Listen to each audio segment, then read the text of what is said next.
बिहार में 94 लाख गरीब परिवारों के साथ धोखा हुआ है। नीतीश कुमार ने तेजस्वी यादव के साथ जब सरकार थी तो अपने विधानसभा में खड़ा होकर कहा है कि 94 लाख गरीब परिवारों को बिहार में जातीय जनगणना के बाद उन्होंने ये घोषणा की थी नवंबर 2022 में कि हम लोग हर परिवार को 2 लाख रुपए देंगे।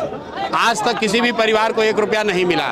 20 वर्ष से कह रहे हैं कि दलित अति पिछड़ा समाज को 3 डिसमिल जमीन घर बनाने के लिए दिया जाएगा।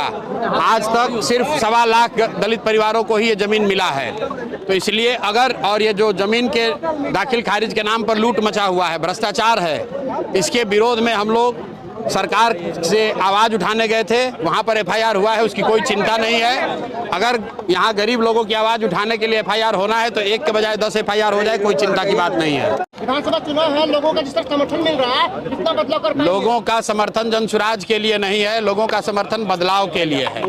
लोगों का समर्थन बिहार में उस राजनीतिक बंधुआ मजदूरी को खत्म करने के लिए है, उससे आज़ादी के लिए है, जिसमें लालू के डर से भाजपा और भाजपा के डर से लालू को वोट देना पड़ता है। बिहार में ये समर्थन इसलिए है कि बिहार में एक नई व्यवस्था बने जहां बच्चों के लिए शिक्षा हो, यहाँ से पलायन बंद हो, बच्चों को यहीं रोजगार हो, भ्रष्टाचार खत्म हो। ये समर्थन जनसुराज के लिए नहीं है, प्रशांत किशोर के लिए नहीं है, ये बिहार में एक नई व्यवस्था के लिए समर्थन है।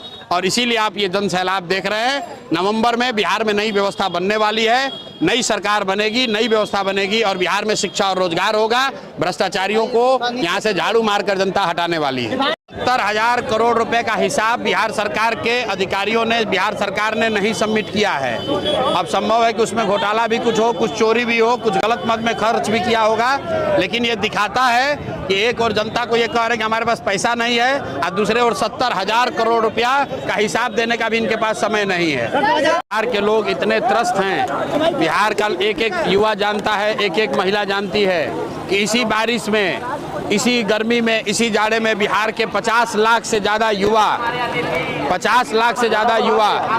फैक्ट्रियों में 10,000 रुपये, 12,000 रुपये के लिए अपना हड्डी गला रहे हैं। इसलिए लोग बाहर निकल कर आ रहे हैं क्योंकि उनको बिहार में बदलाव चाहिए, बिहार में शिक्षा और रोजगार चाहिए। लोग अपने बच्चों को यहीं पर रोजगार चाहते हैं, पलायन बंद करना चाहते हैं। इसीलिए चाहे बारिश हो या गर्मी हो, लोग आप देखिए कितनी बड़ी संख्या में आए हैं। वो सिर्फ इसलिए आए हैं कि वो चाहते हैं कि उनके बच्चे भले 2 रुपया कम कमाए लेकिन बिहार में रहे, बिहार में उसको रोजी रोजगार हो, उनके बच्चों के लिए पढ़ाई हो।